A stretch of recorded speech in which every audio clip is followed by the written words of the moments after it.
In the scorching desert of ancient Mesopotamia, one of Rome's most powerful men met an end so grotesque that it haunted the empire for generations. Marcus Licinius Crassus, the richest man in Rome, had built his fortune on the suffering of others, only to discover that greed, when taken too far, becomes its own executioner. This is the story of gold. The very thing that made him powerful became the instrument of his most horrific demise. The year was 53 BCE, and Rome's hunger for conquest had reached fever pitch. Three men ruled then own world through an uneasy alliance: Pompey, the great Julius Caesar, and Marcus Crassus. While his partners carved their legends through military genius, Crassus faced a humiliating truth. He was seen as nothing more than a banker among warriors. His vast wealth accumulated through real estate speculation, and slave labor bought him political influence, but not the respect he desperately craved. Crassus had watched Caesar conquer Gaul and Pompey dominate the Mediterranean, their victorious owing through Rome's marble halls, while his own achievements were measured in the incensed sting of being called the third wheel of the triumvirate gnawed at him constantly. At 60 years old, most men would have been content to enjoy their riches, but Crassus saw only one path to true glory: military conquest that would rival his more famous allies.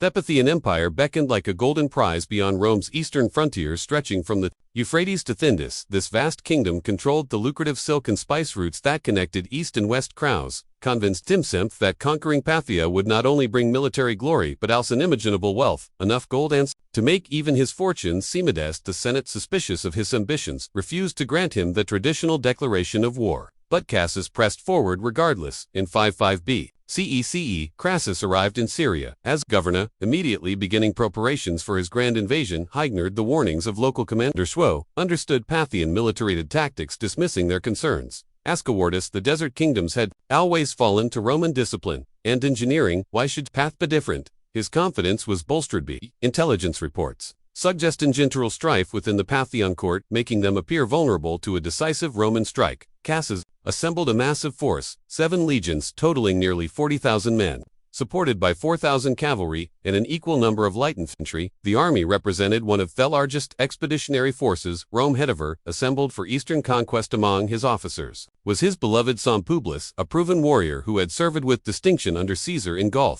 The presence of his heir gave Crassus additional motivation. This campaign would establish a dynasty of military glory. The invasion began in spring of 53 BCE, with Roman forces crossing the Euphrates at Zeugma. Initial progress seemed to validate Crassus' confidential settlements either surrendered without resistance or fell quickly. Turamon siegecraft, the flat Mesopotamian terrain appeared ideal for Roman heavy infantry tactics, and early intelligence suggested that King Herod to off Parthia was distracted by internal rebellions, leaving the frontier lightly defended. However, Crassus' early success was actually part of a carefully ordered Parthian strategy. General Serena, the young commander of Parthian forces, was deliberately drawing their Romans deeper into the desert, away from their supply lines and into terrain that favored Parthian cavalry over Roman infantry. The few skirmishes that occurred were tactical retreats designated give Crassus false confidence, whilst housing his army through forced marches and brutal heat as the Roman army pushed deeper into Mesopotamian deserts. True nature of their enemy began to reveal itself. The Parthians were not disorganized barbarians that Roman propaganda portrayed, but a sophisticated deity power with centuries of experience fighting in their homeland harsh conditions. Their army was built around mobility and ranged combat. Heavy cavalry, known as cataphacs for shock attacks, and lighter horse archers who could strike from impossible distance while remaining beyond Roman reach. Serena's strategy exploited every weakness in Roman military doctrine, where Romans relied on close formation fighting and engineering. Parthians phased speed and flexibility, where Romans expected set-piece battles with clear objectives. Parthians prefer redressment and attrition, most critically, where Romans assumed their enemies would eventually engage in decisive combat. Parthians were content to avoid direct confrontation, while slowly bleeding their opponents dry through constant skirmishing. The psychological warfare was equally sophisticated. Parthian scouts would appear on distant ridge, visible enough to keep Roman soldiers constantly on edge, then vanish before any pursuit could be organizedly. Convoys came under attack from invisible enemies, who struck without warning and disappeared into the vastness of the desert. Sleep became a luxury, as sentries reported strange sounds and movements throughout the night, leaving the entire army exhausted and paranoid. Crassus began to realize that traditional Roman tactics were provision adequate against this new type of warfare. His heavy infantry, invincible in European forests or Mediterranean coastal plains, struggled with the heterogeneous and unconventional enemy tactics. Cavalry forces he had assembled were insufficient for the mobile warfare that dominated the region, and his supply lines were becoming increasingly vulnerable to Parthian raids that seemed to come from everywhere and nowhere. The critical moment came at Carrhae. small city in northern Mesopotamia where Crassus decided to make his stand. Local geography seemed to favor his position. Hills provided defensive positions for his infantry, while the presence of a water source would solve his supply problems. Intelligence reported that Serena's main force was approaching, offering the decisive battle Crowes believed would vindicate his entire campaign and demonstrate Roman superiority once and for all. The Battle of Karhai began at dawn on June 9, 53 BCE, with Roman forces arranged in their traditional formation, heavy infantry in the center, cavalry on thewings, and light troops screening the main force.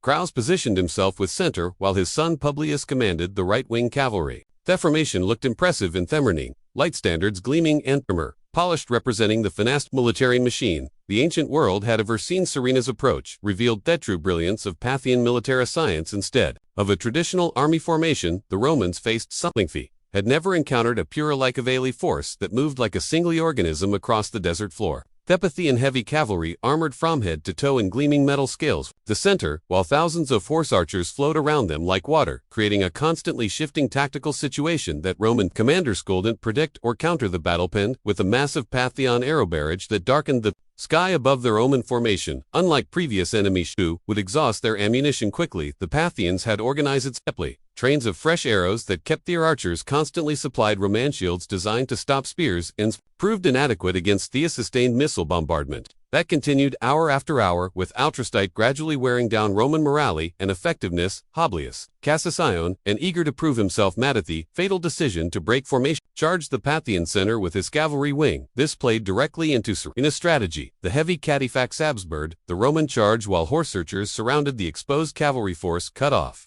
from the main army and surrounded by enemies who struck from all sides. Publius's force was systematically destroyed in full view of his horrified father and the remainder of the Roman army. The death of Publius marked the psychological turning point of the battle. Serena's men severed the man's head and mounted it on a spear, parading it before the Roman battle line, while his father watched in stunned horror. The sight of his son shed bobbing above enemy ranks shattered whatever composure Crassus had maintained throughout the campaign. The confident Nero who had crossed the Euphrates earlier was replaced by a broken old man who could barely give Corintards Roman discipline. Began to collapse as the reality of their situation became clear. They were trapped in hostile territory, surrounded by an enemy who could strike at will, while remaining beyond retaliation. Water supplies were running low, the dead and wounded were accumulating faster than they could be treated, and every attempt to break out resulted in heavier. The desert that had seemed like an open highway to conquest had become a prison with no visible escape. As night fell, Crassus attempted to organize a retreat toward the nearby city of Carrhae, hoping that urban terrain would neutralize Parthian. However, the withdrawal turned into a rout as exhausted Roman soldiers abandoned their equipment and discipline. A desperate attempt to reach safety. Thousands were cut down during the chaotic night march, while others simply collapsed from exhaustion and heatstroke, left behind by comrades who could barely save themselves. The remnants of Rome's great eastern army stumbled into Carrhae as dawn broke, having lost nearly half their strength in a single day of combat. The proud legions that had crossed the Euphrates were reduced to a desperate mob of survivors. Their standards lost their confidence, shattered, and their commander, broken by grief and the magnitude of his failure, Euchris had achieved the decisive battle wanted, but the decision had gone entirely against him. Serena, rather than pressing his advantage with an immediate city, chose to demonstrate depth and magnanimity by offering negotiations. He sent envoys under flags of truce, proposing a meeting between commanders to discuss terms for Roman withdrawal. The offer seemed reasonably. Both sides had suffered casualties, and the Parthians had proven their point about Roman vulnerability. For Crassus, desperate to salvage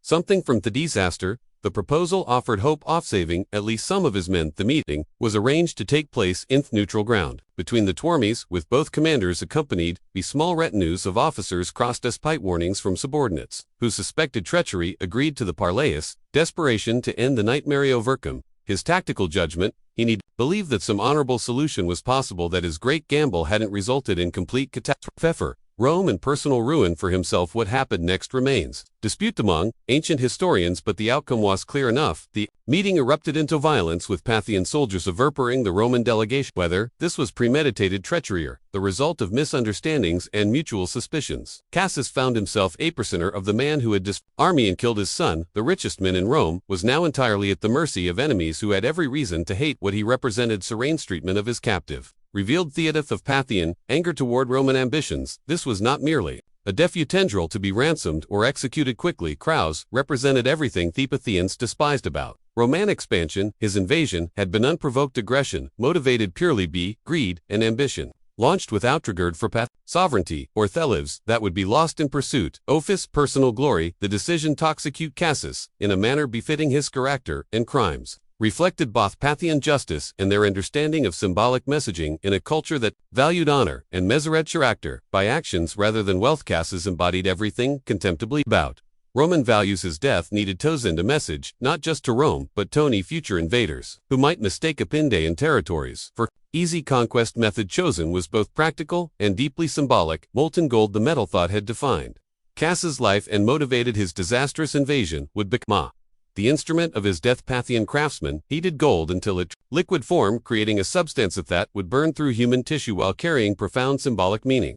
Man who had worshipped gold above all else would experience its true nature, beautiful but deadly precious, but ultimately destructive. The execution took place before an audience of Parthian nobles and captured Roman soldiers, making it both a judicial proceeding and a public demonstration. Crassus was forced to his knees, while Parthian soldiers held his mouth open, preventing any last words or pleas for mercy. The molten gold was poured slowly, ensuring maximum suffering while creating a spectacle that would bear remembered and discussed for generations throughout the ancient world. The physical agony was unimaginable. Liquid gold at temperatures exceeding 1900 F, burning through mouth, throat, and internal organs, while Crassus remained conscious. But the symbolic message was socially important. The man who had valued gold above human life, who had built his fortune through exploitation and unveil, was experiencing gold's true nature as a destructive force. His worship of wealth had literally become his damnation. Witnesses described Crassus' final moments as a grotesque party of his life's ambitions, the mouth that had spoken of conquest and glory, filled with the metal he had pursued across continents, the throat that had delivered speeches about Roman destiny was burned beyond recognition.